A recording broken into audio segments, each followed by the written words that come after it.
Chapter 14. Captain Newport does not return in October with new supplies, but instead of being hungrier, we have finally gotten through the sickness and we are healthy again. The tribes who are our friends must have convinced our enemies to stop attacking us, and it is no longer dangerous to leave the fort to hunt or fish. We have a pitiful harvest of wheat and vegetables from our gardens, but the Indians often bring us food from their own harvest to trade. The air is filled with birds flying south for the winter, and it is easy to shoot enough for a meal. We have more rain, and the river water is good to drink. Captain Smith has been put in charge of trading with the Indians. If we ever run short of corn or meat, he takes a few men and some beads and copper for trading, and sails off in the shallop for a few days to come to visit some of the Indian villages. They always come back with the shallop with full of supplies. Captain Smith is also in charge of getting houses built for all of us. With the weather turning colder, we can't keep sleeping in our rotting tents.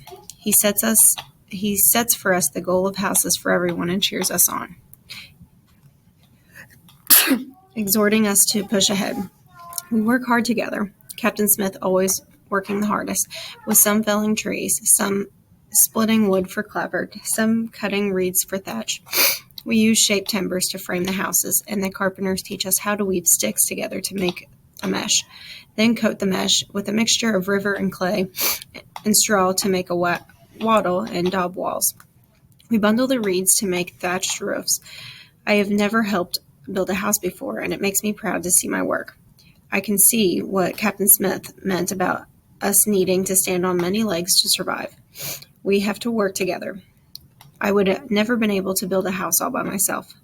Some of the gentlemen work hard with us, too. Their hands are rough as commoners' hands. By the time the weather turns cold, we have put up warm, dry houses for everyone, even the servants.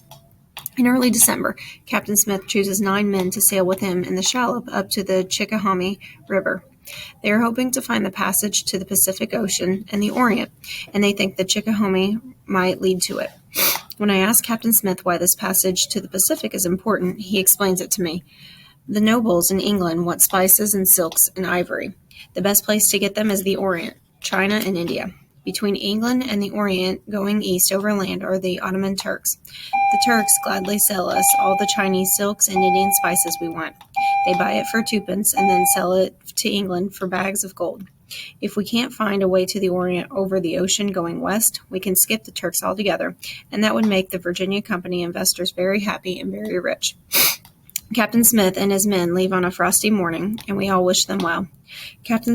Once Captain Smith is gone, though, the gentlemen stop working, and even the common men shirk their chores. If it wasn't for us servants, the food wouldn't get cooked, the water wouldn't get toted, and the wood wouldn't get chopped for the fires. One cold morning in mid-December, Richard and I are working on the embers that are all that is left of our cabin's fire, trying to bring them to flame. Richard sprinkles dry moss on the embers, and I blow on them softly. At the first hint of flame, we add twigs. It feels good to be cooperating with Richard, to be his friend. "Come on," Richard coaxes. I rub my hands together to warm them. It was Abram and Henry's turn to feed the fire during the night, but they, just like everyone else, don't think much of the chores these days. The twigs catch. We add some bigger chips of wood, keep blowing, and soon we have a good fire going. I cough on the smoke. We don't have a proper hearth with a chimney like Mum and I used to have in our cottage. This is just a circle of stones on our dirt floor, and to let the smoke out, there is a hole at the top of the eaves.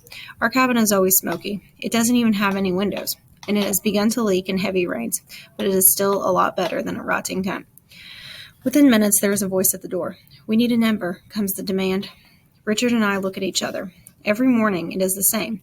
As soon as anyone sees smoke coming from our cabin, they come for the embers, because they all let their fires go completely out during the night. I open the door and find Master Crofts dressed in his thick wool caucus, but looking rather blue-lipped from the cold. I take his spoon, fish out an ember from our fire, and send him on his way. He doesn't even thank me. "I think they'd freeze if they didn't have us around," I say. "And starve," says Richard. Next comes Master Holgave, then Master Frith, then Nathaniel, who has become a soldier, asking for a number for the soldier's cabin. Like how disciplined our soldiers are. Richard says after Nathaniel leaves. Richard puts an ember into a pan to take to Reverend Hunt in case his fire, too, has gone out. I go to see if anyone has bothered to stir the homily in the big communal cook fire. I hear one of the guards call out, "It is the shallop returned. Hello, explorers. Have you found the passage to India?" Captain Smith must be back. I rush to the fort gates. 6 men come trailing in. They are tired, dragging their muskets as they walk. There is not a smile among them, and Captain Smith is not with them. They come to the communal cook fire to warm themselves. There, Abram is stirring a big pot of homily, a porridge we make from a coarse ground corn. The rest of us gather.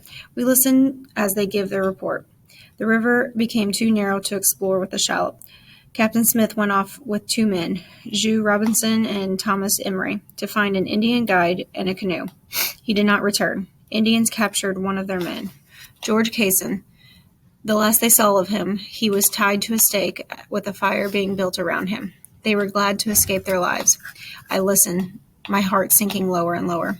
Has Captain Smith been captured by the Indians as well? Has he too been killed? Abram scoops the homily into the mess pot, and I don't want to eat. I leave the fort and go down the riverbank. There was a hoar frost last night, and all of the bare branches are coated white and sparkling. I walk along the river a little way and sit down on a jumble of tree roots, and I look out across the dark water. What will happen to me now? I have seen how Henry and Abram have been treated since Master Wingfield was put under arrest. It is as if they were suddenly declared every gentleman's servant, always washing this one's stockings, fetching this one's firewood. President Ratcliffe sometimes puts them on double watch shifts so that they get no rest, and they go around red-eyed and bad-tempered. But being overworked would not be the worst of it. No, the worst would be of losing someone I have grown to trust and care about. I pick up a small stone and throw it side-armed, making it skip across the water. 5 skips. Richard and I have a contest. I am suddenly very grateful that Richard is now my ally, not my enemy. Reverend Hunt, too, I am thankful that he is still with us. Without the 2 of them, I would not have no one to care whether I live or die. In London, it was easy to survive on my own, rummaging in garbage for my meals. Here it is better to have a few people to stick up for you and make sure that you get your food rations. More legs to stand on, Captain Smith would say.